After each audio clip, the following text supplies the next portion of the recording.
Uh, I remember getting the phone call from John Lasseter, which is always a great phone call to get because he's the most joyful person on planet Earth, and probably the most creatively um, genius person on planet Earth right now.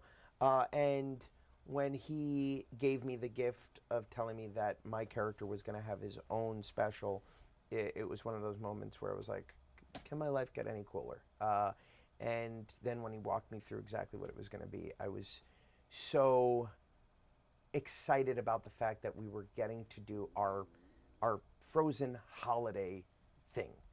Because a lot of people don't remember the original movie took place in summer, and so now being able to do Frozen during the winter months, it's a completely different ball game, and there was something really exciting to me about that. I think what makes Olaf so special is the idea that he's pure innocence.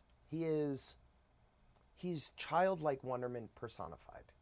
And in a world that can oftentimes be cynical, I think that that's refreshing.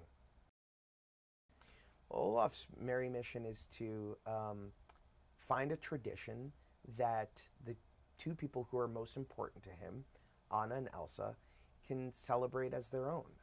They realized that growing up with the hardships that they had to grow up with, they sort of missed a period that is defined by memories and by that time where you get to discover exactly what is your tradition, your family tradition. And now they're having to fill in some of those blanks. And Olaf wants to be the key to solving that riddle and giving them that thing that can fulfill that emptiness in their lives. Well, the reason that time of the year is such a fun song is it's almost the complete opposite um, of summer.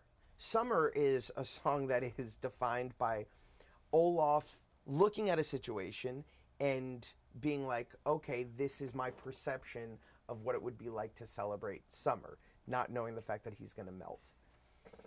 But that time of the year is about Olaf taking in information, getting knowledge, and with the knowledge that he's given, showing us sort of how silly and how great some of these traditions look in the eyes of somebody who's never heard of any of these things before.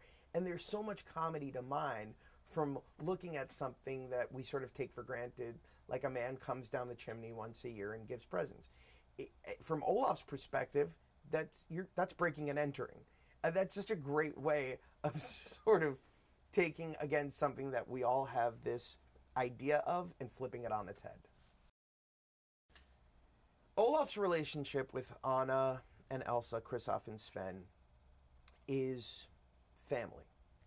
He's the only family, they're the only family he's ever known, right? And he looks at them as his mentors. He looks at them as his teachers. He looks at them as his family. And he learns from them. And along the way, I think sometimes he teaches them. And that's the incredible symbiotic relationship that these characters all have with each other, is starting with Frozen and continuing through the first short that we did, and now Olaf's Frozen Adventure and the upcoming sequel.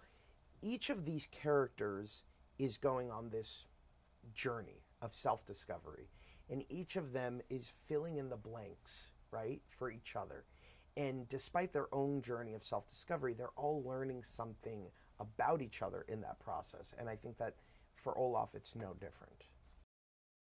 My favorite holiday tradition is discovering new holiday traditions that I didn't know anything about. So growing up in my household, we celebrated Hanukkah. When I got married, I started to learn all about Christmas, learned about what it takes to put up a Christmas tree, also what it takes to put Christmas lights around your house without burning down your house and the neighborhood.